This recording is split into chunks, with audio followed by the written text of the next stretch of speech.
9:29 technically, but you know what? We'll begin KCIM Sports Rewind because Jeff Blankman is just full of information today, and he can't wait to get it all out, right? No. No? Or was that Casey? That was Casey. Casey is full of information today and can't wait to get it out. This might be the first words I've said since I stepped in here. Well, somebody's full of it here. Yeah, he hasn't woke up yet. Wow. Not quite yet. Yeah. All right, so we're going to test and see how quickly it takes him to get awake here this morning. We need to get him started doing what our special guest does every morning early and kind of get him up early and get him rolling. Yeah, we get that blood pumping early in the morning. Yeah. By the way, we're going to have my least favorite sports people of the week. I got a whole bunch of people that are at least my least favorite today. Okay. So we'll do that coming up. We'll talk about the NCAA tournament, Iowa State, and of course their number 2 seed, Iowa women, and number 1 seed. We'll talk a little bit about Iowa. Iowa's in the NIT, correct? Mm-hmm. And they're taking on K-State, right? Play tonight. Yeah. Jerome Tang going to make my list of folks that I'm not too happy with right now. So we're going to get to that coming up here in a few minutes. Trivia question as well today? Oh, yeah. I got a trivia question. Okay. We're gonna test you on your mascot knowledge today. Oh, boy, I'm in trouble. I've got a whole bunch of teams from the NCAA tournament, and we're going to ask you what the mascot is. Okay. So that's coming up a little bit later on. Yep, that was one of them. Thanks for answering that. All right, I'll give you that one already. You're 1 for 1. Let's bring on our special guest, though. Of course, Jeff, you lined this up to talk with Josie Ayala, former Carroll High standout athlete, now at Simpson, an elementary education major in her sophomore year. Tell us why you wanted to bring Josie on this morning. Well, 2 reasons. One, she was an outstanding athlete here at Carroll High and is doing a great job over at Simpson as well as she's transitioned into playing volleyball this last year. And number 2, I see her at several of the basketball games with her younger sister playing and get a chance to catch up with her. And one of the conversations we've had a couple of times is that about her as we mentioned here earlier, getting up. They have weight training early in the morning, and she talks about how much weight training and stuff has really benefited her in her college career and stuff. And I thought that would be something that would be interesting to kind of talk with a college athlete about the weight training aspect of what they do in college. Yeah, let's bring on Josie Ayala once again. Josie, first of all, thanks for coming on KCIM Sports Rewind. Now, remind us, you started out with one sport with Simpson, but switched to a different, didn't you? Yes, correct. So what did you go from to, and what sport did you go to? I went for softball originally, and then I transitioned into volleyball. So what precipitated that change? Well, so funny because after my senior year, I'd signed for softball, and I had met with the volleyball coach here one time, and after I'd signed for softball, the school year was getting over with, and I had gotten this email from KK, our volleyball coach here, and he sent out an email saying, what was it? It was like new player information for social media. And I was like, wait a minute. So I called KK actually, and I was like, was this like a mistake like that you sent on accident? And he was like, oh no, we have you like on our roster ready to like start the season. And so he signed you up before you even actually signed up. Yes, exactly.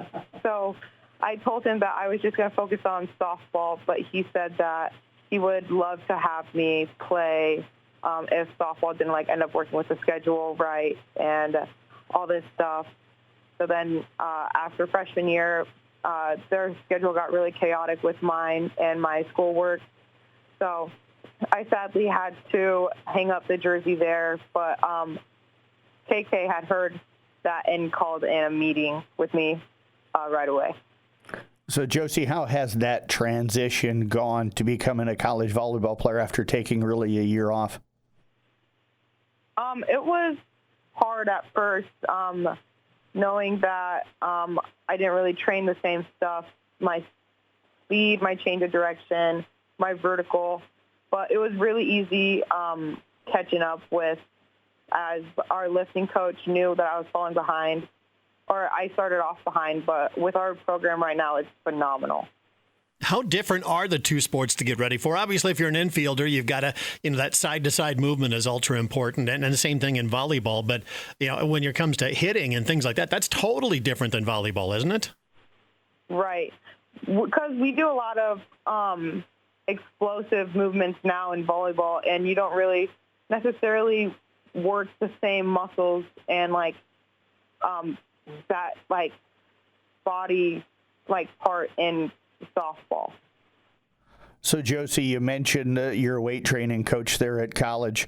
As you started kind of getting into the weight room a little bit more at the college level, how much have you noticed it change the type of athlete you are, especially going from softball over to volleyball? It's extremely important in the sport you do. I tell my little sister all the time, I say, I wish I took like lifting seriously in high school. It would have changed the game completely.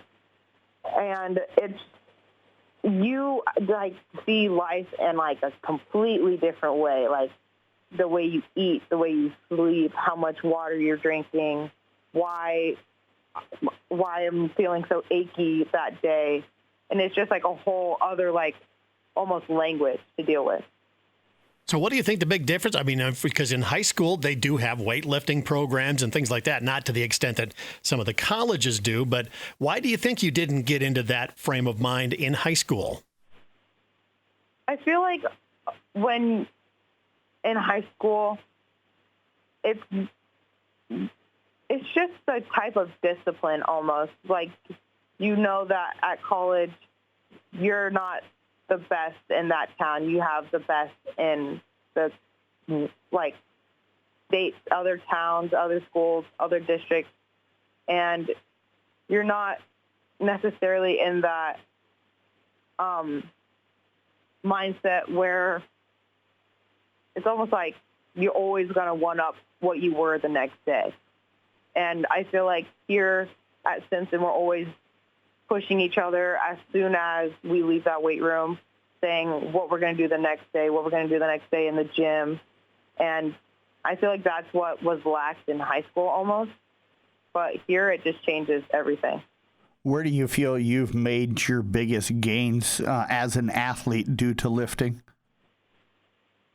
I would say definitely in tournament plays when we were in Wisconsin, say when you feel almost like your body's exhausted, but knowing that like what we've been through in the off season, we go through 2-a-day practices with liftings in between those same days, and just knowing that we build for that, and our like endurance has built and has gotten stronger, and I feel like that has transitioned through the whole season, and even now getting better.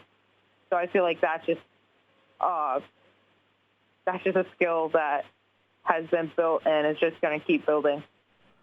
Josie, you mentioned something here earlier, about eating different, drinking more water, those type of things. As you've gotten into more of the weight training here at college, not just athletically and as an athlete, but how has that benefited you just in everyday life and just being, I'm assuming, a healthier person? Right. Our strength coach says that you should not go 3 hours without having at least a snack or a good meal. And it was funny because during preseason, we would walk around campus, go get food at the dining hall with the team, and he would always make sure that we had water in our water bottles. And if we didn't, we had to do like some sort of punishment right there in front of him to make sure that we're like keeping up with our bodies and all that stuff. So that like just having him hold us accountable there. And another thing that I have learned is you have to fuel your body with the right nutrients. So like protein, like I didn't understand like why people like ate so much protein, and now it's like I'm working all these muscles. I need to keep that energy in there. I want to build muscle, and protein's what's going to do that for me. So I'm always eating I'm getting my protein intake in. It's keeping me full. And then always listening to what our lifting coach, Sam, says, which is that an average person eats about 2,000 calories a day. And as an athlete, you're more than just an average person. So you're always moving, energy is always up, metabolism is always moving, going faster and faster every day. And it's something hard to keep up with. And not only athletes will struggle with that. So he makes it very clear that taking care of our bodies outside and inside the weight room is very vital. Yeah, see, there's where I went wrong. I wasn't eating the right stuff. I was eating every 3 hours. I just wasn't getting, more in shape after that. It's interesting. I want to go back to something you said earlier. You said, do you really wish you would have taken it more seriously in high school, like the weightlifting, and you've really kind of fallen in love with the whole process? Was there an aha moment where it kind of clicked with you, or was it just over time that it happened?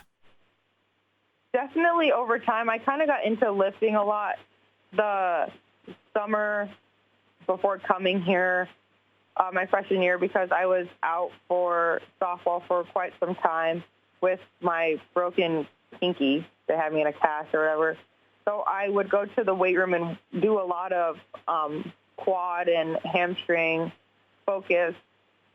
So, because I knew I'd be coming back later that season, and at that moment, I just thought about being fast and being quick. So that was like almost my aha moment. And then throughout, when I got here, it was just like almost like finding the missing piece of my puzzle. For younger kids, you say you talk to your younger sister quite a bit about the weightlifting. What's the advice you have to maybe any high school kids that tune in and listen to the podcast of this and kind of get to hear you talking about, weightlifting? And how do you, what do you tell them to be able to get started right and maybe take it more serious at the high school level? I tell my little sister all the time that I thought I had reached like a peak in high school, how my vertical was at my best, my strength, I was hitting the ball harder, and I thought that was it. That was my limit. And I told her that was just the beginning. Like, if I would have gotten and taken lifting seriously and actually, like, focused on the muscles that I needed to hit, then I would have been like, wow, why didn't I start this sooner? And I tell Analia, like, I tell her friends too, I'm like, you can jump so much higher. And they're like, what do you mean? Like, I'm already jumping pretty high. And I tell them all the time, you can jump higher if you work on it and stay consistent and stay motivated. It all comes down to discipline at the end of the day, which I've learned. And it all comes down to, again, how bad do you want it? How bad are you willing to work for it? And getting to that achievement only makes you want to push harder, and to think that once you've reached another peak, that is just the beginning. I want to dig in on something here that you were talking about, the routine that you use in the weight room. Are you doing a lot of the same basic exercises every day? Is it squats? Is it presses, things like that? Or are you always constantly mixing it up? Because I think some people start a program, they get bored, and then they lose it after a while. Are you always constantly refining things, or are you sticking to the basics?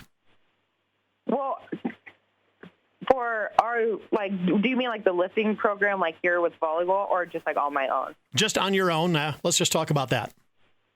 Oh, so yeah, so on my own, I do my own lifts. I like to, I do the same stuff until 3 months. I think that 3 months is a good time to switch up a split, especially because, like you said, people get tired of it. They think that it's repetitive almost. So just like always, like switching it up and always being able to try new things. Like if you do squats every day and you see another movement and it's going to target the same muscles, I'm never opposed to not trying something new, and you may like it even more than what you were doing, and there's nothing wrong with switching it up.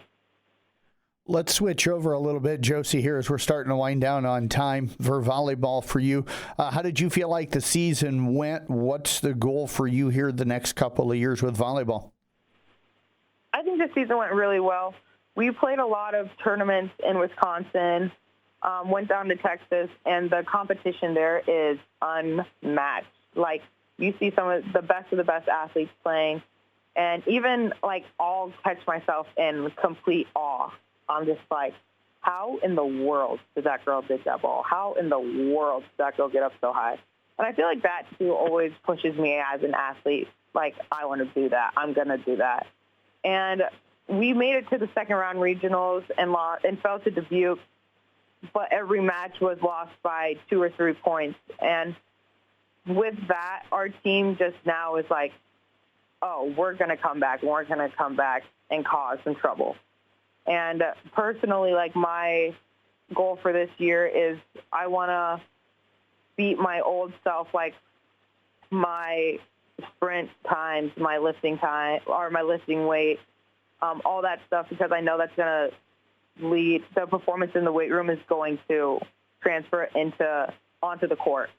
And just knowing that those two correlate with each other, and that the team motive is never settling for anything, that's just going to push me to be like the best that I can be. And every day is a new level of competition.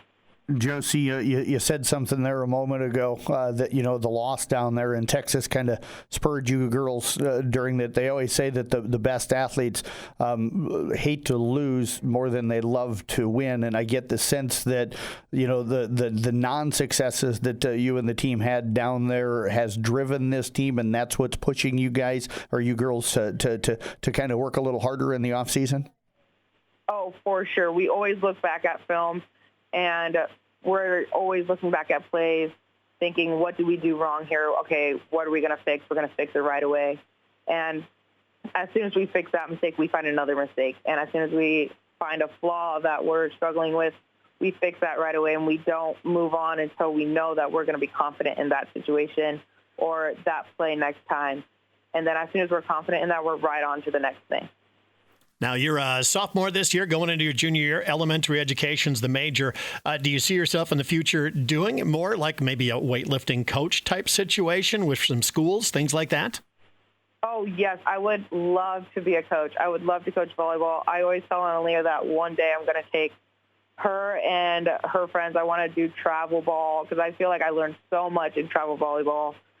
And just like breaking, because I just understand the game so easily, and just knowing that I can help people see the game the way I do, and giving my knowledge and giving them the intel that I wish I had at that age or whatever age I decide to coach at.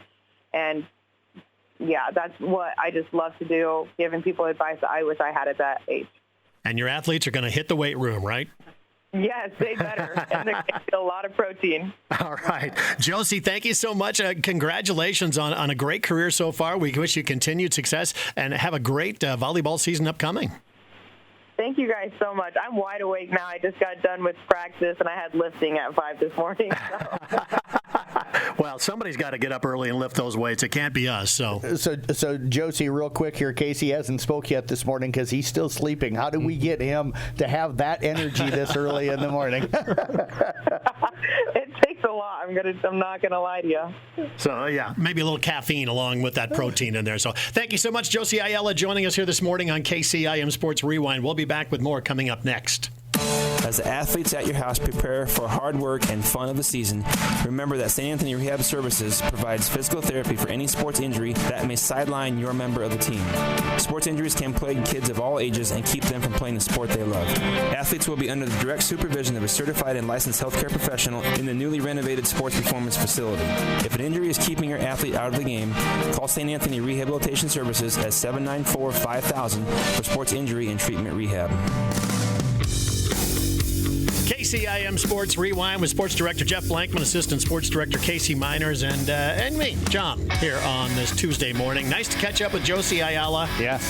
Very familiar name for Carroll High athletes, volleyball, softball. I mean, just any kind of sport you had, Josie was part of it. Yeah, she was, and was always very, very good at everything that she did while she was in high school. It's kind of interesting to listen to her talk about as good as she was in high school, that was really only the tip of the iceberg, and she's now realizing that with what they've been able to do with her in weight room and with the training in college. I love the fact that she hated weights, and then just kind of grew to love them. Yes, it proved, if the more you work on your weaknesses, the stronger they become, and the more you like them. Yeah. So it's not something you shouldn't. You should be doing more of those that you don't like than things that you do like. Yeah, I can remember being at club volleyball here a few years ago, and I had a young lady that was working back row, and there was one area of her game that she wasn't really excited about working on, and she goes, I'm not good at it. And I says, well, the only way you're going to get better is to do it. You know, you can't get better at that aspect of your game unless you actually do it. And it's kind of that way in everything you do. The only way you're going to get better is to do things whether you like them or not. Yeah, I totally agree with that. All right, so let's move on. We're going to do a little something. Let's talk about the NCAA tournament a little bit. Got our bracket challenge. That's out there right now for the coaches and all the sports people here at Carroll Broadcasting. But I'm going to get to my least favorite sports people of the week. I got many. Okay. I got many here to choose from. First up is Jerome Tang. Okay, what did he do now? Well, you know, he's got this mouth. Okay. That seems to get him in trouble. He was talking after the K-State lost to Iowa State, and for some reason throws out a major jab at Tamin Lipsey. So here's his comments after the game. And TP, you know, he might be the second biggest flopper in our league, right? I'm being honest. The number one flopper plays for Iowa State, but he's really good, Tamin Lipsey, right? And Taman's going, what did I do? Get thrown under the bus like that. I'd never really known Tamin Lipsey to be a flopper. You guys don't watch Iowa State a ton. Yeah, I haven't only seen bits and pieces of a few games this year, so yeah. So no worse than anybody else, I wouldn't think. Hard for me to imagine, though, that a college coach actually calling out another college athlete from a different team on that by name. You know, usually he called one person out on his team. That TP was Tyler Perry. Okay, I think it was. But then he threw Tamin Lipsey onto the bus there at the end. So I thought it wasn't really deserved by Taman's part. Right. Yeah. Feeds into the rivalry. It does. Yeah, it really does too. It does. So, and how about this one? This is the one that really irritated me. South Dakota State players talking about playing Iowa State in the first round of the NCAA tournament, and I'll explain why I don't like it coming up after the comments. I knew there was a chance we would get Iowa State, so I have a special relationship with TJ, so that kind of makes this all a little bit better. I mean, it's my final year, so playing against the coach that I came in here with, it's kind of crazy. It's going to be a lot of fun. You know, Altoburger's doing great over there. They're having a lot of success. Arguably one of the hottest teams in the country right now. But you know, we're really looking forward to it, and we're excited. I have so much respect for him. To be honest with you, we've been friends for a long time. He's helped me in this business from the very, very start. And so there's just a lot of thankfulness. It's never easy facing your friends, but once you get out on the court, it is what it is, and you just compete like a normal game. But the amount of respect that I have for him, the opportunities that he's provided me, man, there's just, it's certainly a bittersweet feeling. How dare they be so nice? I mean, come on. It's smack talk time, people. I was just going to ask what you found wrong with all of that, because it was like a love affair. I know. We need some bulletin board material here. Yeah, there's so much history between TJ Otzelberger and South Dakota State. In fact, Eric Henderson, their coach, was on staff. Yeah, and so those guys are best friends and all this. So it's kind of like a little love-in going on in this first round of the playoffs. It's like, you kind of hate to take it out on them, but I'd love to see Iowa State pummel them by about 50 because I'm a USD guy and Jackrabbits can't lose enough for me. But if you're Coach TJ Altsberger in Iowa State, do you want to play a team that knows how you play? Exactly. Yeah. You taught this. You basically, that's your program right there. Yeah. Well, but maybe TJ will be like Nick Saban and never really ever lose to the guys that coached under him. I will say Iowa State fans better learn two names here in the NCAA tournament: Zeke Mayo and Tucker DeVries, because they're going to live in their nightmares the next couple of days. Yeah, that's true. Those are some names out there. That was one of Tucker DeVries was one that I saw all over the Athletic. Was saying, you know, watch these guys as part of the tournament. They're like some of these people you don't know but are monster players. Yeah, absolutely great players. The question will be, have they seen defenses as good as what Iowa State can lock you down? They're great scorers and great players. I'm not saying that, but sometimes you go up against a defense that can lock you down like Iowa State, and it's a little harder to score. Yeah, for sure. Yeah, you talk about scary teams out there. I mean, first of all, Iowa State's in the toughest bracket, the East bracket, with UConn, and they got to get by Illinois if they want to get there. And then I think Auburn's in that district as well. But there's Alabama. They scare me. How much they are up and down the floor, and they're averaging like 90 points a game. If there's somebody that could get like an Iowa State out of that defensive mode, it's a fast break team like Alabama. Yeah, and it'll be interesting. You know, will they have a game where they struggle offensively? Because they've had some of those this year, you know, and stuff. So I think they're poised to make a pretty good run. I mean, you look at it, TJ's made a run with them last year, and I just think that he's one of those guys that can coach and kind of game plan. Look what he did against Houston in the Big 12 championship game. I don't think anybody saw that coming. So. Yeah, we sat there and it was like, also we're watching the game and I'm like, is that really a 28-point lead they have right now? It was just insane. I think Iowa State loses in the second round to Drake. I think Drake's poised. Really? Yes, Whoa. I think Drake's poised for a big run. I think people picked him last year to be that Cinderella team. Mm-hmm. And granted, you look at the 7-10 matchups, 7 seeds typically, don't lose to 10s if you look historically at the numbers, but there's something about Drake, the way they played in the MVC tournament, the way they played this season long.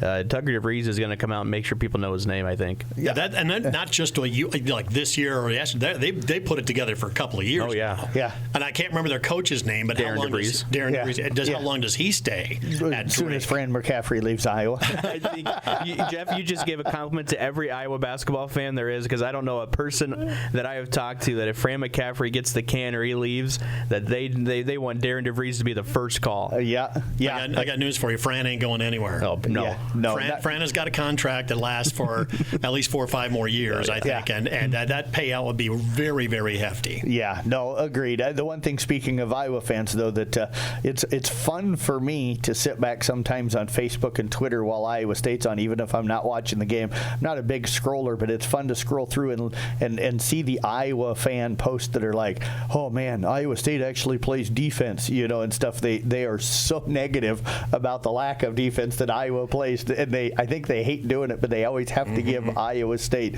so much credit because they are so good defensively. Oh, what can you do? I mean, you watch Iowa play defense, and I can't count on my hands how many times you watch a game and in a clutch situation there is a wide open person shooting a 3 for the other team and they make it. Oh man, it's crazy. Yeah. How about Nebraska in the brackets? I'm glad to see them there. I was good with the 8 seed. I mixed emotions on the Texas A&M matchup in the opening round for the men. And the women. I'll talk about that here in a second. Most people probably, if you're not a Nebraska fan, hadn't even thought about it. But if Nebraska rebounds well and shoots the 3 well, they'll be fine. A&M's a really good rebounding team. Nebraska at times can rebound really well, and then at times they disappear rebounding, so they're going to have to be consistent on the backboards. But for anybody out there that hadn't thought about this, Nebraska plays Texas A&M in the first round of both the men's and women's tournament this year. The interesting part of that, Trev Alberts just left Nebraska last Wednesday as the AD and as the new AD at Texas A&M. So isn't that interesting that your AD goes from Nebraska to A&M, and then somehow Nebraska and Texas A&M play each other in the first round of both the men's and women's NCAA tournament? That's interesting. It's an interesting hire, though. What did Trev Alberts do that was so special to get the A&M job? Because they are loaded with NIL money. They are. And all that stuff, and their athletic facilities are phenomenal. I think he's an up-and-coming AD. I think he was the Nebraska guy. He was, and as a Nebraska fan, I think most of us were. I know when I woke up on Wednesday morning at 8 o'clock and I saw that there was a tweet out there that said he was leaving to go to A&M. I was like, you're kidding me. This has got to be a joke tweet. He graduated from there, loves the university, has been there just a couple of 3 years, and he took the job. So we wish him the best. And really? Do you? I do. I mean, he's a former Husker. He played for us, and his number and name are retired on the Wall of Fame at Nebraska. So he's always going to be that guy. And also, I look at it this way: Nebraska athletics was a mess when he got there 3 years ago. And I think if you look at now, volleyball's always had success. But if you look at the success of the women's basketball, the wrestling, the men's basketball program, we haven't had the success yet in football. But I don't think you talk to many people that think Matt Rule's not got it headed at least in the right direction. Yeah. So I think he's calmed down Nebraska athletics and got it on the correct path. So I tip my cap to him for that, and just wish he'd have stuck around to see it through. Yeah, now it's who's the next one. You got to find the right person to continue that. So. Yeah, very worried. Heard Gary Barta needs a job. Yeah, no, that's okay. Hard pass on that one. Hey, I will say this: Iowa fans hate Gary Barta, but the last 12 years is the best 12-year run in Iowa athletic history up and down the line. I never hated Gary Barta. You got to credit Gary Barta for some of that being ahead of the department. That has the whole Ferentz thing, Brian Ferentz thing all over it. So. It does. Iowa, number 1 seed in the women, so they'll be playing at home for the first couple of rounds. Yep. Iowa State's heading out to California. Drake is also in the tournament. So little Iowa, man, we got 5 teams in the combined 2 tournaments. Yeah, and the neat thing is that Iowa State and Drake we talked about could meet on the men's side. The women, if they both win their first 2 rounds, you could get an Iowa Drake matchup. Mm-hmm. Lisa Bluter coached at Drake before going over to Iowa and stuff. So that's really cool. I think for most Iowa fans, they probably were of course, everybody knew they were going to be a number 1 seed. I think everybody was a little shocked at the 2, 3, and 4 seeds in that region. Even the people on ESPN were like, that is like the toughest, matchups that Iowa could get. And you'd think that the NCAA would have said, Caitlin Clark, we want you into the finals, so we're going to give you maybe the easier route. And I don't think the Hawkeyes got that. Oh no, not at all. You look at that. I knew at some point they were going to want them to play LSU again. Just because I'd have thought Final Four. But the Final Four would have been that place. I would have thought. But I think I told you last week I wouldn't have been surprised if LSU was in their region, and they are. I said I thought that if you look at a 2 seed, I thought it was either going to be LSU or UCLA, and they happened to get both of them. Yep. So it sucks, but if Iowa's as good as what people think they are, it shouldn't matter. Yep. Agreed. Should be a lot of fun. Although one analyst, I said, all eyes are going to be on South Carolina to win it. Yeah. But she goes, out of that, everybody's watching Caitlin Clark. Yes. She is the one person to watch in the women's bracket, in the women's tournament totally, that everybody's going to be paying attention to. So, yes. And I can't doubt that. All right, time for quiz here. You guys ready for this one here? Yeah. All right, let's do this one. These are all... We'll even give you the Jeopardy music theme here. These are all teams in the NCAA tournament. You give me the mascot. I'll give you the university. Stetson University. What are they? I wouldn't be able to tell you. Yeah, I could. I pride myself on knowing mascots, but I wouldn't be able to tell you. Yeah, I think I can see the mascot, but I can't tell you what it is. I'm gonna call it a loss on that one. Okay, They're the Hatters. The Hatters. The Hatters. So wrong on that one. Okay. UAB, University of Alabama Blazers. Trailblazers or Blazers. Yep. Duquesne. The Dukes. Yeah. Dukes. Yeah. Correct. Grand Canyon University. The Lopers. What's that? The Lopers. The Antelopes. Actually, yeah. That's Colgate. Colgate University. Oh gosh. Yeah. Toothpaste? I'm not a mascot guy, so is it toothpaste? Yeah. Nope. Not a big toothbrushes running around their sidelines. Raiders, by the way. Raiders. Okay. I should have known that. They played Texas last year in Des Moines. Long Beach State. I know the term that they call them outside of. They call them the douchebags outside of.